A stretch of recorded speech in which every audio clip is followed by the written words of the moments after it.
It is Friday, March 29th. Let's talk PlayStation. Welcome back, everyone, to another stellar episode of LTPS. As always, let's begin with our PS Plus reminder. This is your last call to claim the March games before they go away. April 2nd, it's going to change over to Immortals of Aveum on PS5, Minecraft Legends PS4, PS5, and Skull the Hero Slayer on PS4. Now, Immortals of Aveum, we did know that game was probably going to show up at some point based on what Ascendant Studios said at the time, where the game underperformed, and that they'll probably try and work out some kind of deal for a subscription down the road. So if you were holding out based on that comment, then that was a good play, so it's finally here.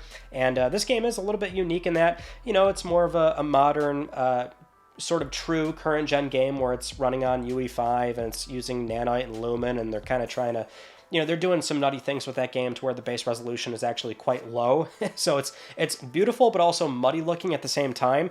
And, it's a single player FPS. I find it's a little bit more unique in that sense. So I'll probably buy a physical copy at some point, but at least we can, play it now.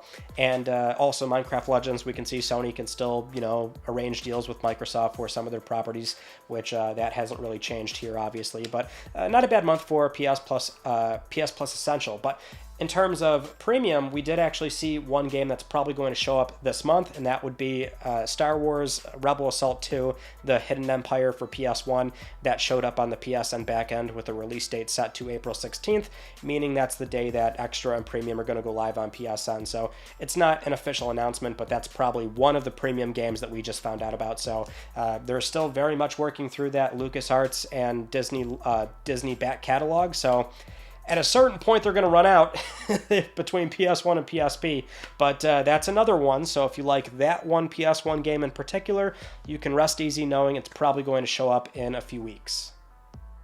Moving on to our first news story, Sony's been on a bit of a tear lately by really improving PS5 in a number of minor but welcomed ways, that being the most recent firmware for improving the controller speaker, or the new beta for the Explore icon, so now there's more widgets on screen telling you more info. That's, really handy.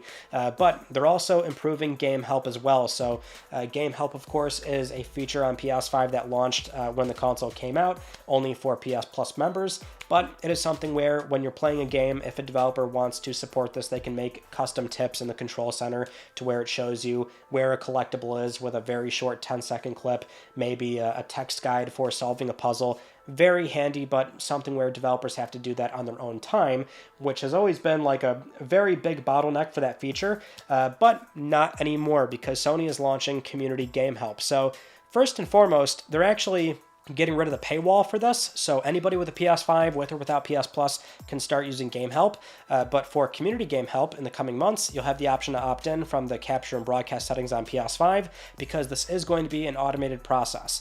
As in, when you're playing a game, it will just automatically capture your footage on the console. If you complete an objective in the game that is looking for a Game Help tip, it depends on exactly how they're going to go about doing this, but it should be automated, as in it'll capture a video, which you can set a limit to how many times the console is going to do this if you do opt in, but it's something where it will be submitted and then reviewed by a moderator, and if it's approved, you'll be notified on the console that it will then show up as a Game Help tip in the Game Help card on the control center for that game. The only difference here is that it will be labeled as community game help, which other players can then use it, rate the usefulness from there, and also the automatic captures are deleted once they're stored on Sony servers, so it won't eat up any unnecessary console storage. And Sony also says that no chat audio is going to be recorded from your mic or your party chat, but online IDs or in-game chat may be displayed depending on what you're playing, so probably like an online game or an MMO or something. But community game help will be available in select games later this year, with the goal to expand to as many games as possible. So I think that's actually really cool, because game help is, I find, a very underutilized and underappreciated feature. It's something where when it works the way that it's meant to, it is like so invaluable, because it's not like finding whatever you need online is not the better option. It clearly is. Resources online by a lot of people that are hardworking and making great guides for all these games. That stuff really is, again, invaluable. But the problem is it can be just a pain to look for that stuff sometimes when it comes to either you just go for a simple Google search, maybe the first answer you're looking for, there's 3-4 paragraphs before it gives you the answer, which is so annoying.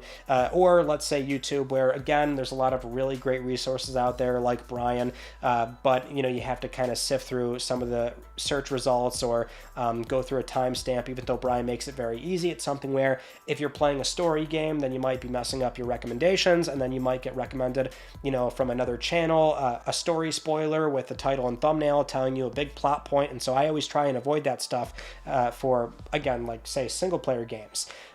So it's just, those are certain pitfalls that come with looking stuff up online, but on PS5, it's so handy when you don't leave the control center, right? You're right there in the game, and you can look up a very brief 10-second clip. Here's the item you want. Here's how to solve this puzzle, and you're done. I think when it works, it's amazing. So the problem, though, is that developers have to do this on their own time, which is, it's like not many studios are looking to just do this work for free. I don't think there's any incentive from Sony, so automating this process is probably the way to do this, and it seems like this is going to be a really cool thing that now all PS5 players can start to enjoy. Hopefully it is something where it becomes as usable as the developer-created ones. Now, another new feature that Sony is trying out right now, they launched this in beta this past week for both iOS and Android for the PlayStation mobile app, but it's called Lore. Lore only being available for The Last of Us Part 2 Remastered right now, but it's something where as you're playing through that game, when you meet new characters, unlock collectibles, pick up new objects in the environment, watch cutscenes, those will all be cataloged in the mobile app over time to where you can then reference them again, so you can look up a character's backstory, maybe reread a note that you picked up in the game, maybe rewatch a cutscene. It's more or less an extension of the lore, but also the universe and those characters.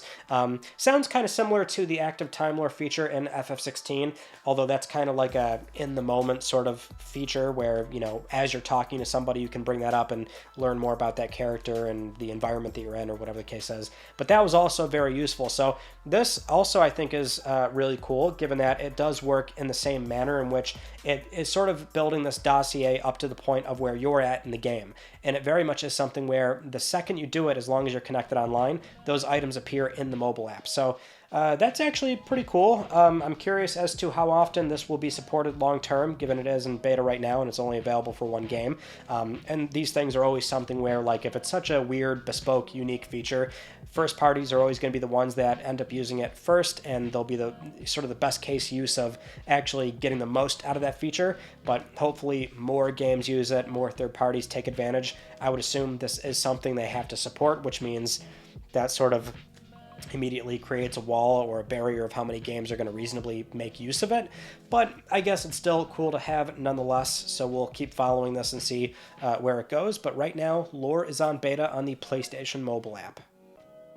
Next up, let's talk about some game news here, starting off with Bend Studio, where for the past 2 years, the only thing that we really knew about Bend in terms of official concrete info from Bend is that they're making a new IP based on the open world systems built in Days Gone, and that's it. That's all we knew up until recently. So a new job posting located in Bend, Oregon for a lead project manager of game development has told us what they're probably doing. So under agile coaching responsibilities, one bullet point in there reads, and I quote, "Lead our agile strategy and processes in alignment with our studio goals, the specific needs of our teams, and key phases of development, pre-production, production, live services." And then there's two other ones under requirements where it reads, proven experience, 5+ years in project management within the gaming industry, a deep understanding of game development cycles, processes, and latest trends with an emphasis on live operations. Hands-on game development experience in leadership roles shipping AAA live service games. And finally, under addition plus, it reads, experience redefining studios from traditional boxed product-focused game development into live service development studios in a key leadership role. That last one there being the most damning evidence because it outlines exactly what they're going to do, which is going from boxed product, self-contained, either single player or even finite multiplayer, into what is going to be live service, constantly expanding, building upon the in-game economy, and doing seasonal updates and changing the studio pipeline to accommodate that kind of experience, which, Bend only has a headcount of like 140, 150 people. It's not, a massive amount to where it's like, oh, okay, well, they're doing single player and this is just going into early pre-production.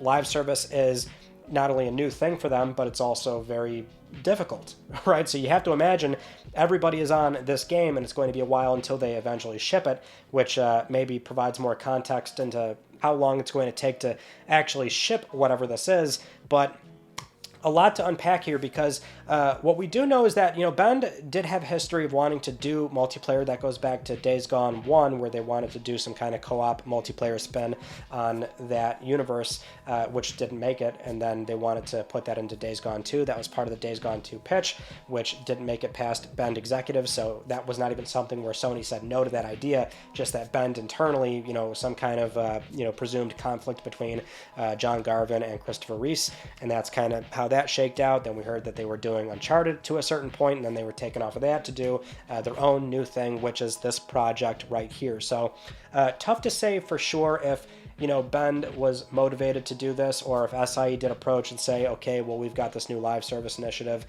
Would you like to be, one of the studios working on these games? Because the other thing is that, so far we've seen primarily, and this is a big misunderstanding with Sony's live service rollout so far, is that they've been primarily picking up new studios or having new teams to do this sort of thing, right? So it has so far not even really been impeding on what people want out of PlayStation Studios the way that it's being suggested, right? As we've said before, Fire Sprite is new. The Twisted Metal game's canceled, but like at the time they were brought in as a new studio. Haven is a brand new team that was founded and Sony acquired as they're still building and getting ready to ship their new game. Same with Firewalk. Naughty Dog is our one example where it seemed like they had this fork in the road and the end result is still going to be single player games. So again, regardless of exactly what happened with that particular game, that's the end result. But this might be one of our other examples, or one of the only other examples, I guess we could say now, is that, it was an existing in-house studio that is going to be doing live service and moving away from single player experiences, which if that is the case, I would be nervous about this one, and that's assuming they are going full live service. Really, it seems like that job listing implied that that's probably the direction where this is headed. Granted, we do know that multiplayer was always going to be a part of this project, again, dialing back to the PS blog post from 2 years ago that we just outlined, but it's something where, it was, one could read it back then as it's going to be still single player, but there's going to be a multiplayer component, which could kind of dial back to, again, they wanted to do some kind of co-op or multiplayer thing for Days Gone Before and the Days Gone 2 pitch. But it's always, sort of assumed that that would be a finite experience. And really, that is kind of the difference there, is that you've got standard boxed finite multiplayer, which is a thing that we don't really get nowadays. It's not very common anymore because a lot of big publishers are chasing live service dollar, and so it's a very different environment. So granted, this is only a single job listing where there's mention of, well, a lot of mentions of wanting live service experience. That could imply that they simply want that for what will end up being still a finite multiplayer experience, and this thing is still going to be primarily single player.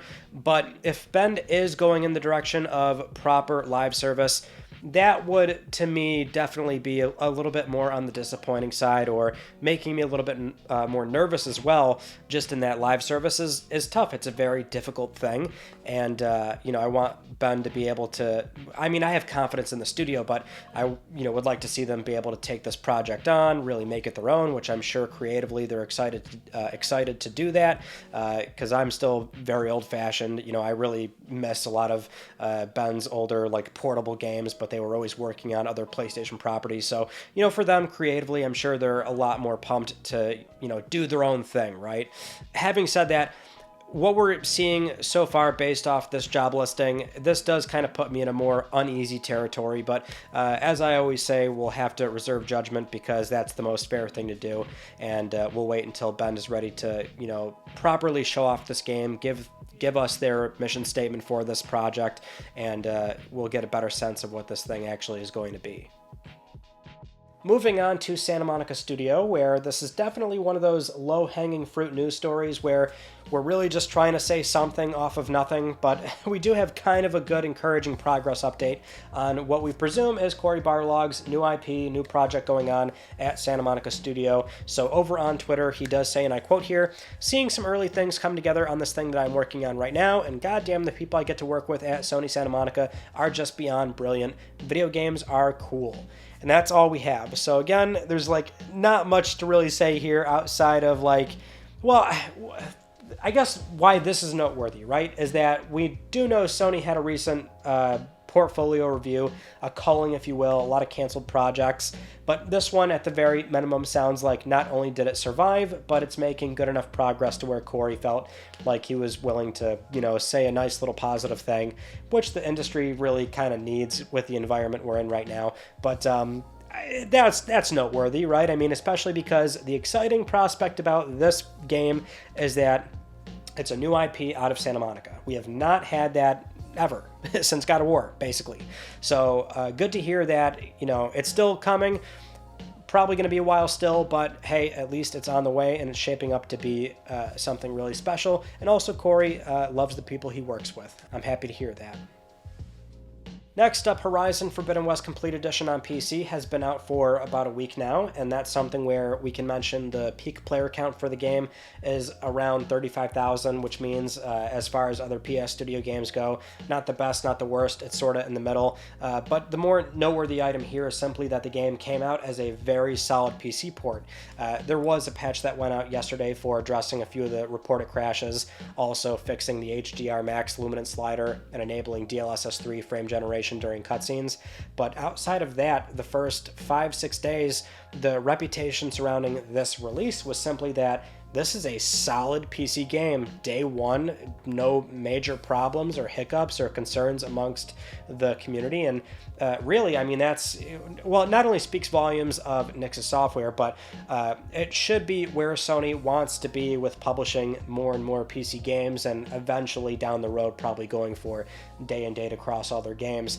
Sony, now that they're finally getting more and more into the PC platform, they want to build this reputation with that kind of audience to where, hey, when you look at our games, know that day one you are getting a solid PC version, and we're going to have a lot of the major kinks worked out, which, it's a problem for most other third-party publishers. It seems like time and time again, every game that comes out on PC is just riddled with problems, and so it's within Sony's interest to make sure these games are in tip-top shape. They had their own hiccups for those early PC releases, but now that the novelty has worn off for PlayStation shipping on PC, it's really going to zero in on simply, making sure a lot of these games are just solid right off the bat. For a dedicated PC customer that is looking to buy the next big AAA game, and it's just hard to do that when so many games come out in this unfinished, unpolished state. Sony can be one of the premier publishers leading on that platform. So far we've got a good example with Forbidden West there. Moving on to Predator Hunting Grounds, the asynchronous multiplayer game for PS4 and PC that Sony shipped and published with IllFonic back in 2020, and now we know the game is getting a native PS5 version alongside Series S and X in late 2024, so this year. The caveat being, though, that actually, as part of the press release from IllFonic, they confirmed that they were able to acquire the rights from SIE. So now they're self-publishing, and that's why the game is coming to Xbox in late 2024, alongside a bunch of new content that they announced for this year and the following year as well. So IllFonic wanted the game back, and they're going to be really sprucing it up and try to presumably re-engage the player base, because I don't think it's really doing all that well right now, which probably also is why Sony was okay with letting this one go. But this year, or really the last 2-3 years, we've seen a lot of either divestitures or these kind of arrangements where publishers are letting certain studios go, or either spin off on and be their own again, or acquire their IP back. We're seeing a lot of that now in this economy where, it's just, if you can get some money out of something, why not do it, clearly. But in this case, yeah, Sony rarely does this. The other more recent example would be the Tomorrow Children for with Q Games. They did that. They gave that one back. So it happens occasionally, and at least for this game, it sounds like Sony was not really willing to, keep working on the game or really invest in it in any meaningful way. So that's good, though. Give it back to Alphonic, see what they can do with it now that it's back in their hands. And yeah, this one is no longer a PlayStation property. Now, one news item that we were expecting from this past weekend in Boston from PAX East is the Final Fantasy XVI Rising Tide DLC panel, which did happen. So, as expected, they did show off a new trailer and also share some story details as well. So, as a very brief synopsis, here's what happens. A letter is going to arrive at the hideaway about the lost dominant of Leviathan, the water icon, so Clive and crew are going to travel to a new area called Mysidia to investigate. And that's all we know. Outside of some other items, which is that the level cap is going to be raised up to 60 in story-focused and action-focused mode, or 110 in Final Fantasy mode. Clive is going to get to use Leviathan's iconic abilities, so that was shown off in the gameplay. And there's also new side stories to complete, including one that will finally introduce tome berries into the game, and that was always a strange omission that there were no tome berries, but they are coming back. And there's also a new mode coming called Kairos Gate, which will have 20 stages of battle arenas that will get more and more difficult, which, at least how I'm reading that, it sounds like that might be a roguelike mode, which I'm actually on board with because I think the combat is really fun and conducive to that kind of game mode. But the content is coming out on April 18th, so not much longer of a wait, and I'm a big fan of the game, so I'm certainly on board with what they're putting down there.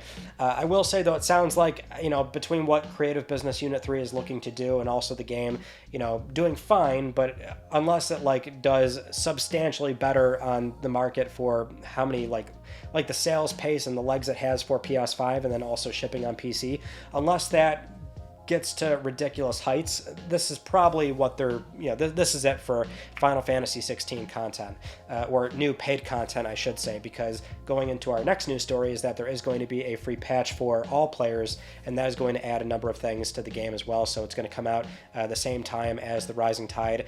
So version 1.3 is going to give you the option to return to a quest giver immediately after completing a quest, so that's very handy. There's also icon updates for important character quests. There's a new skill set feature which allows players to save up to 5 unique feat and ability sets.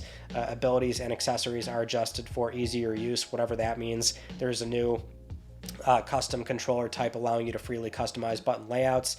There's also tone correction, screen effects, and more added to the photo mode, and then numerous new orchestrion roles added as well. So that'll be a free update, but outside of that, and then the Rising Tide, I think once that's done, it's basically the PC version, and then they're probably done with 16 completely. So hopefully this is a nice solid round of content for people to jump into once it launches in a few weeks.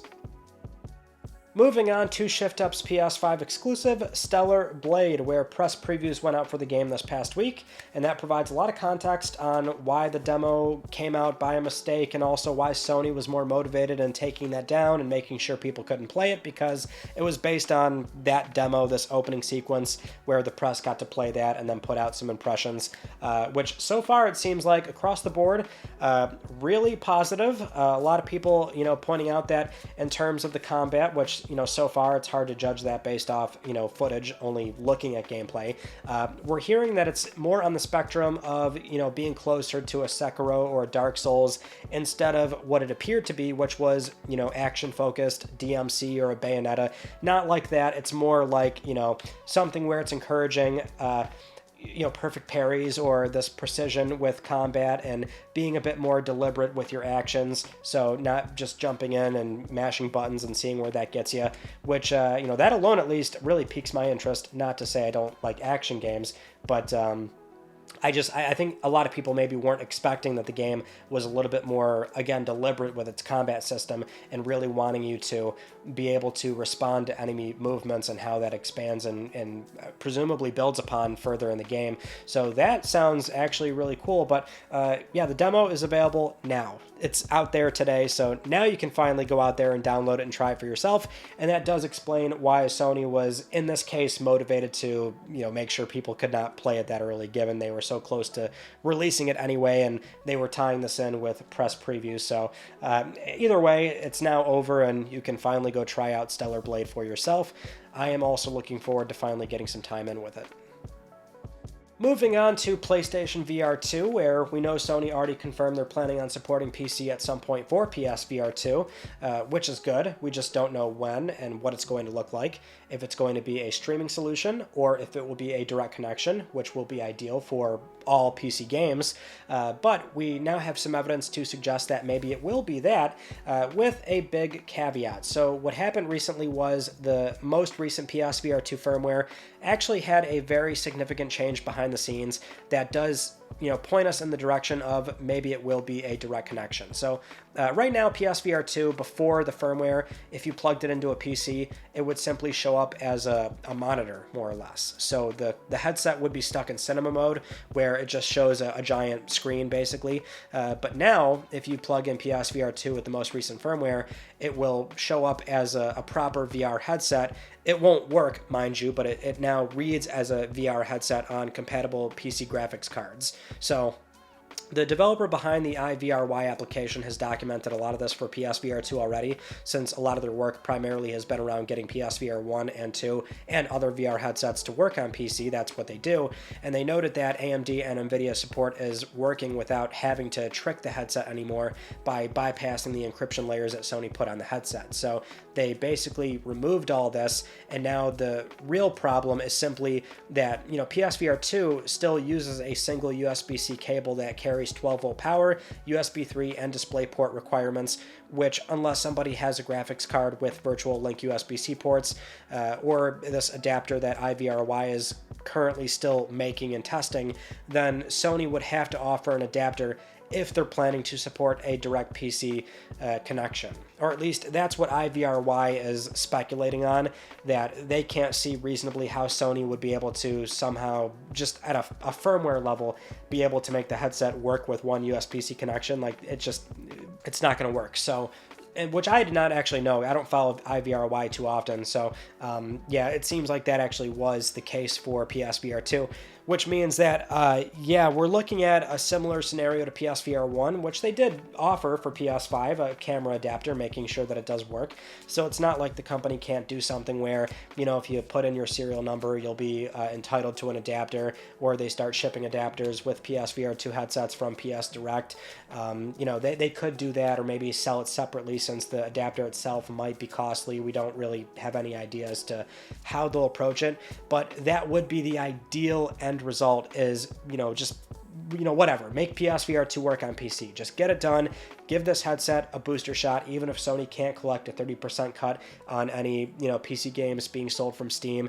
If we want to have a rising tide lifts all boats, then Sony has to really open the door on this headset, because it does appear very obvious that this thing was not made with the intent of working on PC, if they will have to make an adapter. So with that said, hopefully that is what is going to happen, because it's still not a guarantee that will happen.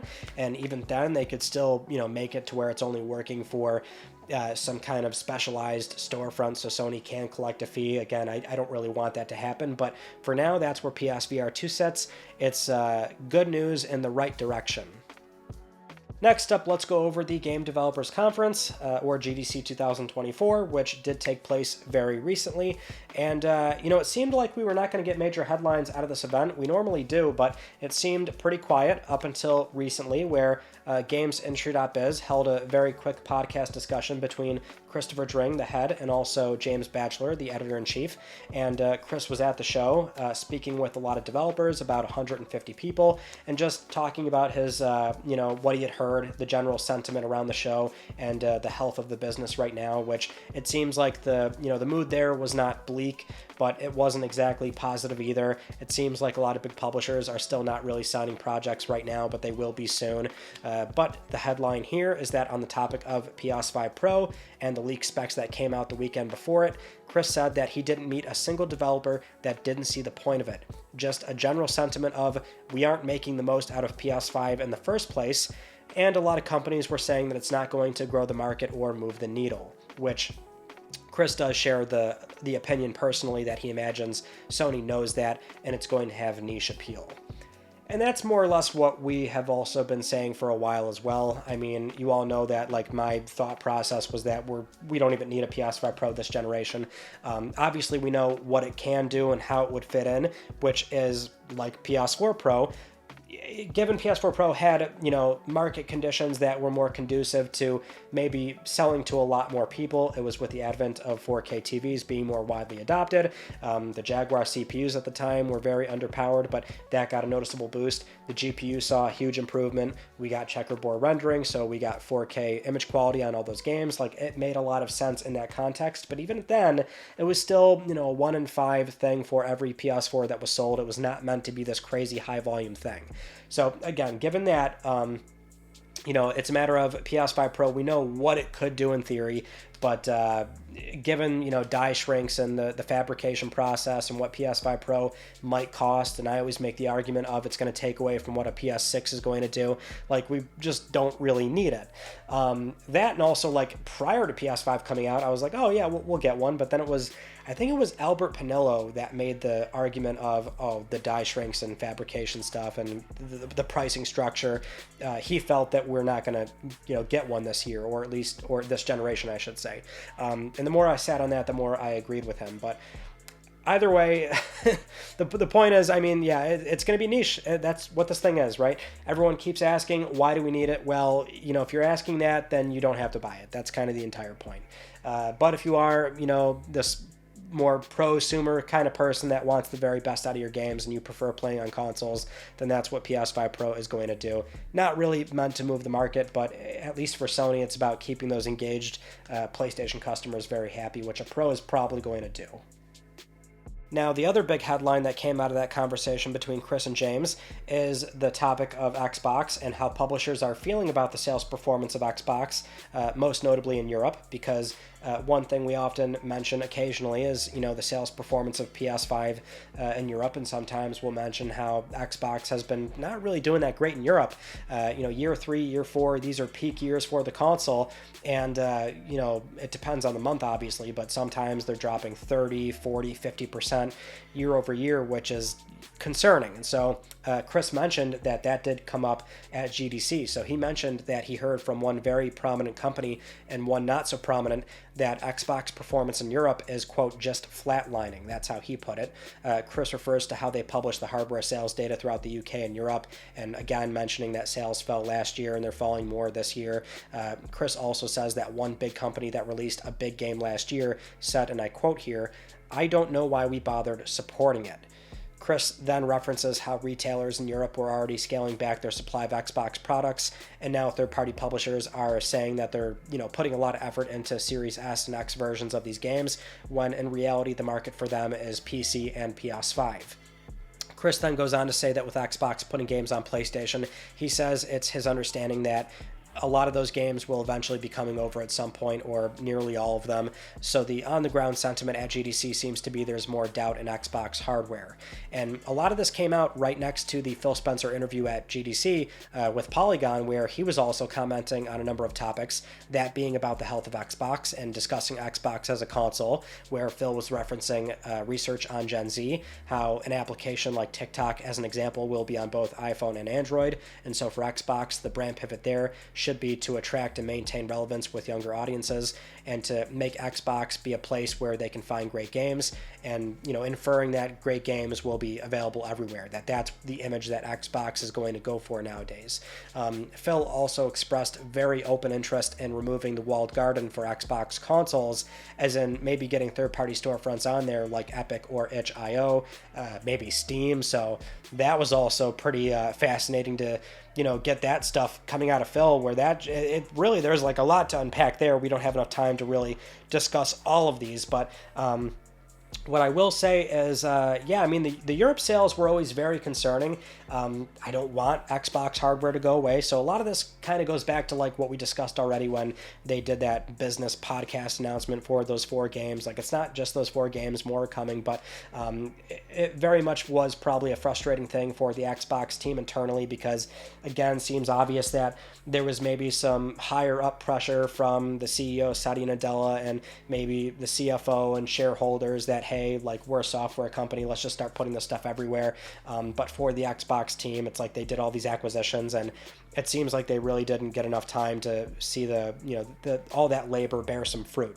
Again, you can say how they went about doing it in terms of picking up third-party publishers and, again, primarily third-party studios. But again, they did it. It was a done deal already, so at least give them time to nurture that and build this pipeline and studio management and really kind of do something. These things do take time, so it just seems like they just didn't get that opportunity at a certain point, right? So, but with this news, I mean, what's concerning is that, okay, hardware sales can fall, but Microsoft in the here and now still seems committed to releasing hardware. We've got, more and more mounting rumors that they might ship an Xbox portable, which would be actually really fascinating and really cool. We know they're going to ship one more traditional console platform, so it's not like they're going away in the next 5-10 years and they're going completely, third party, but if they ship those and like publishers are just not shipping games there, like they do have to ship enough units to consumers to make it worth publishers to ship on Xbox hardware, right? So this could be not even a Microsoft decision in, let's say, 15-20 years if big publishers are just going to, start not shipping there willingly. Like Sony doesn't even have to make arrangements. I don't want it to get like that. I still want the big three to be involved with console manufacturing, but there's that. And then also, again, the walled garden thing was really fascinating to see Phil just like more or less completely put out there that, like, here's another thing we might attempt to really break the mold in the traditional console business, because again, for them it's not really working out, obviously. So that could be really fascinating to see that unfold as well, and how Sony or Nintendo may or may not approach that. I mean, there's a lot of regulatory pressure going on. There's a lot to unpack here. We can't discuss all of it, but that I thought was also worth noting here, because again, it's primarily a Microsoft story, but as we often say, if it's that big and it has a PlayStation lean, it's worth discussing for the overall health of the business. So this has been pretty nutty to see, and also very concerning, I'll admit. I don't want them to go away, even if it is going to be a 15-20 year thing. Moving on to a rumor about The Last of Us HBO Season 2, where this one comes from the well-known movie leaker that seems to be either hit or miss, Daniel RPK. They put out a new post going over how Season 2 is slated to come out around 1 year from now, so basically around March, April 2025. But they also mentioned that Pedro Pascal's filming is done, like he's done shooting scenes for the season, which led many to think that, okay, so he's not going to have a big role, because we all kind of know what happens in part 2. So it seems like he's already, done or moved on from that, which HBO had a spokesperson reach out to IGN and clarify that that's not the case. He only started shooting in February, and he's still very much working on the show right now. So more or less trying to put that rumor to bed. So that's really the only major update that we have here. Nothing really noteworthy. They're right in the middle of filming in a lot of remote locations oftentimes, so that's why we're not getting a lot of set photos and spy shots, but I think we're probably close to getting those soon once they're not shooting in, again, very remote locations. At a certain point, they're going to need something that resembles more like a Seattle, so I think we'll probably see some stuff coming up relatively soon. Now, we just had to mention that we are mere days away from the retirement of Jimothy Ryan, the current president and CEO of Sony Interactive Entertainment, where he's been with the company for 30 years, and he'll be replaced by the Sony CFO, COO, and co-president Hiroki Totoki. He'll be interim CEO for the time being, and at some point we'll get somebody new, but, for now, Jim is leaving, going off, doing something completely unrelated to games, which, for a guy his age and how long he's been with PlayStation, that's usually what these, guys want to do at a certain point, maybe something more personally fulfilling or whatever the case is. But whether you like or dislike Jim Ryan, if you want to celebrate or commemorate his time at PlayStation or his time leaving, then you can earn a Jim Ryan bobblehead on PlayStation Stars as a digital collectible. I could not believe that when I saw this, I'm like, oh my God, this is real. They're really doing this. So if you want to earn it, you can play any of these games, Gran Turismo 7 being one of them, which I find hilarious. But yes, there is a Jim Ryan collectible on PlayStation Stars. So Between that, the 2 going away parties he had, the special PS5 he got, the cookies that were made for him, seems like it was a very amicable departure. Even though, in theory, Sony could just, it could have been something behind the scenes where they're like, you need to step away or something and let's do this to where it looks good for the public or whatever the case is. I know some people might want to think that maybe it was like he was pushed out the door or something. Whatever the case really is, though, it seems like it was very much kind of a agreeable thing between both parties. And I still think it's something where the guy's old enough and he does want to probably do something more personally fulfilling and get out the door before, PlayStation 6 plans are really locked in and he is a part of that entire hardware roadmap. But I digress. The thing is, I just can't believe they did this. It's so stupid, so silly, and I guess you got to get yourself a Jim Ryan collectible. Even if you don't like the man, he's a part of PlayStation history. I'm only happy and, glad that I'm not mortified at the idea that they actually would make a physical version of this. Let's just be thankful that that did not happen. Now, with all that said, it is time for Let's Talk Plus, the weekly Let's Talk PlayStation giveaway, where one of you can win a $10 PSN code.